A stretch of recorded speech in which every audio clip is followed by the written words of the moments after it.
सभी साथियों को मेरा नमस्कार। स्वागत है आप सबका आज 21 मई के जनसत्ता विश्लेषण में। तो आइए शुरू करते हैं आज का जनसत्ता विश्लेषण। प्रथम पृष्ठ पे खबर आती है क्लाइमेट चेंज को लेकर, जलवायु परिवर्तन को लेकर। पिछले दशक में बेहद गर्म रातों की संख्या में तेजी से इजाफा हुआ है और ये सब हम अपने दैनिक जीवन में अनुभव भी कर रहे हैं। भारत के लगभग कई फ़ीसद जिले जिनमें भारत की कुल जनसंख्या के 76% भाग रहता है, वर्तमान में उच्च से लेकर अत्यधिक तापमान के जोखिम की स्थिति में है। पिछले दशक में बहुत गर्म दिनों की तुलना में बहुत गर्म रातों की संख्या में तेजी से वृद्धि हुई है। एक नए अध्ययन में ये जानकारी दी गई है।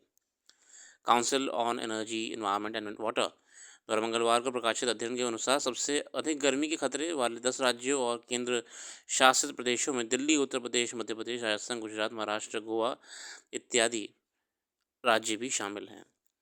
चुनौती तो है जिस जिस हिसाब से आए दिन हम लोगों को गर्मी का अनुभव करना पड़ रहा है, दिन के अलावा रातों में भी चैन नहीं दिखेगा। फिलहाल आगे बढ़ते हैं आज के संपादकीय इस क्रम में रहने वाले हैं आतंक के विरुद्ध निर्णायक कदम, फिर भ्रष्टाचार की परतें और शांति की राह।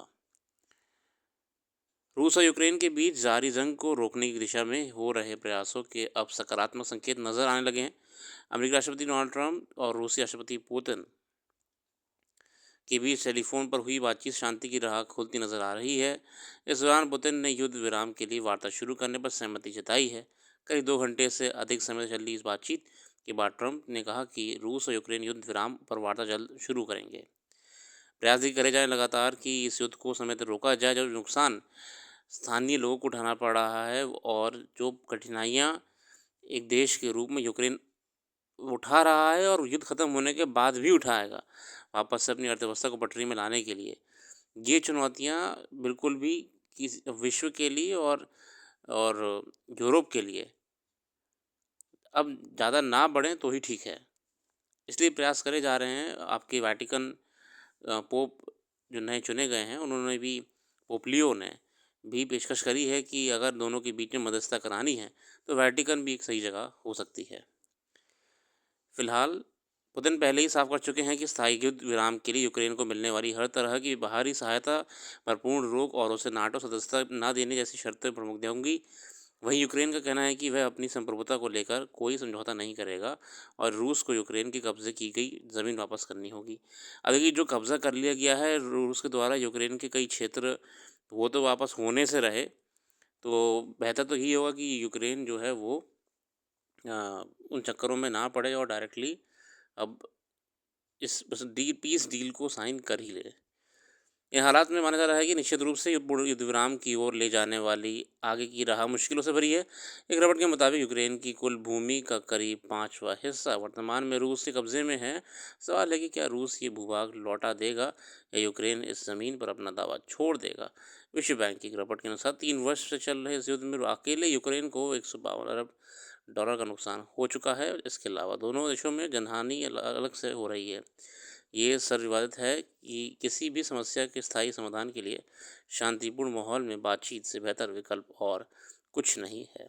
ऐसे में उम्मीद की जानी चाहिए कि रूस और यूक्रेन शांति वार्ता के लिए कदम आगे बढ़ाएंगे और इसका सुखद नतीजा सामने आएगा। बिल्कुल, देखिए, चुनौती अपने आप में पूरे यूरोपियन संघ के लिए है कि यूक्रेन बहुत ही महत्वपूर्ण भाग है उसका, आर्थिक रूप से भी, सामरिक रूप से भी, राष्ट्र के रूप से भी।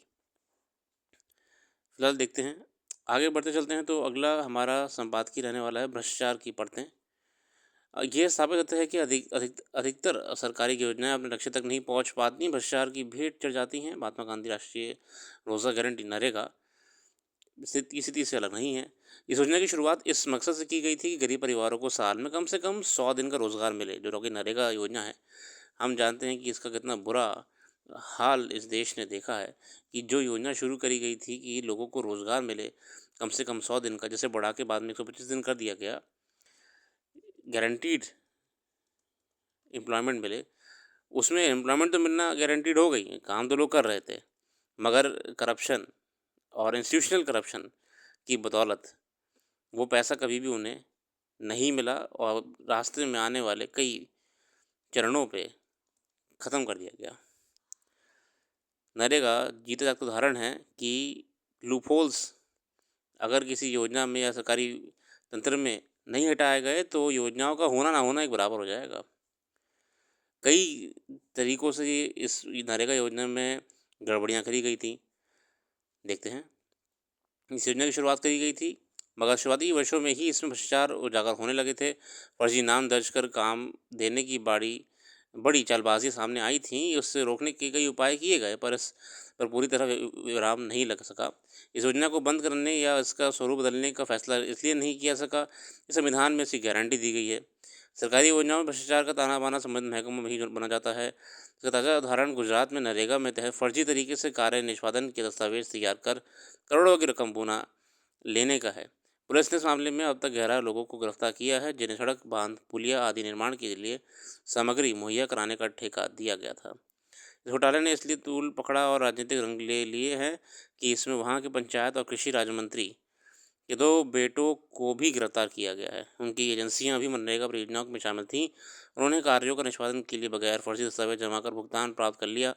नरेगा की जिन परियोजनाओं में उन्होंने घोटाला किया है वह वहाँ के आदिवासी इलाकों में चलाई जा रही थी।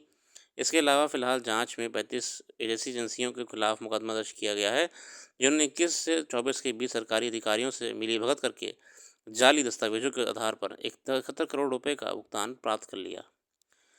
वही फर्जी कैंडिडेट्स बना दिए जो कि इस योजना के तहत पैसे निकाल रहे थे। कुछ ऐसे कैंडिडेट्स बना लिए जो कि ऑलरेडी बहुत समृद्ध हैं आर्थिक रूप से। बहुत बुरी हालत हुई नरेगा की, मगर फ़िलहाल गवर्नेंस का बिल्कुल भी ये एक अच्छा पार्ट नहीं है।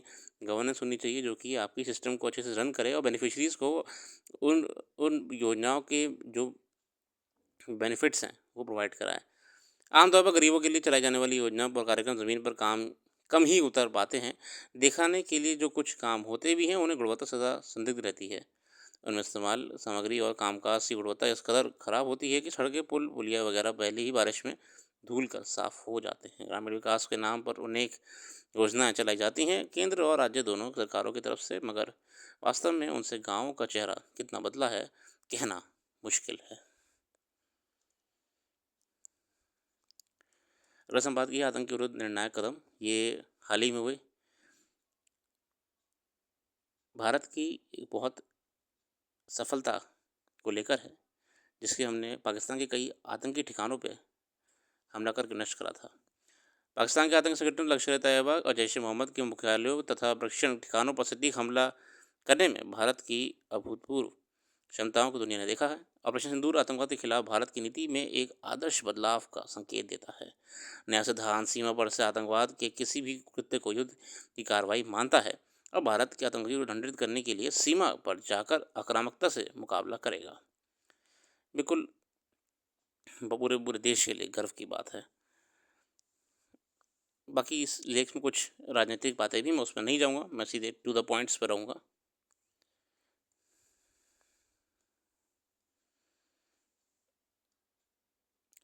ऑपरेशन सिंदूर की तुलना 1971 में भारत पाकिस्तान युद्ध से करने का प्रयास अनुचित है, क्योंकि दोनों के संदर्भ अलग अलग हैं। एक घटना की सफलता और परिणामों को दूसरे के चश्मे से देखने संकीर्ण और तर्कहीन है। आज भारत के हित में नया मोदी सिद्धांत है। पाकिस्तान और पूरी दुनिया के लिए संदेश स्पष्ट है। भारत के पास बड़े विकास लक्ष्य हैं और वह उन्हें हासिल करने के लिए अपनी पूरी ताकत लगाना चाहता है। बिल्कुल, भारत की टारगेट्स, भारत के समय जो लक्ष्य हैं, जो एक विकसित देश बनने के लिए हैं, वो महत्वपूर्ण हैं। बाकी हम इसमें इतने रखेंगे, क्योंकि देखिए हम एक एजुकेशन कंटेंट चाहते हैं, इसलिए हम बचते हैं कि कोई भी पॉलिटिकल चीज़ से हम दूर रहें। आगे बढ़ते हैं। एक अच्छी खबर आई है कि कन्नड़ा लैंग्वेज में हाल ही में पुरस्कार दिया गया है 2 महिला लेखकों को। उसके बारे में, उनका नाम क्यों दिया गया है और किताब का नाम क्या है, वो आपको हमारी वेबसाइट पे करंट अफेयर्स में देखने को मिलेगी। तो इसलिए आप वेबसाइट को भी विज़िट कर सकते हैं, ताकि और करंट अफेयर्स वहाँ से आप पढ़ सकें। फिलहाल आज के लिए इतना रखते हैं। अपना कीमती समय देने के लिए बहुत बहुत धन्यवाद। Thank you.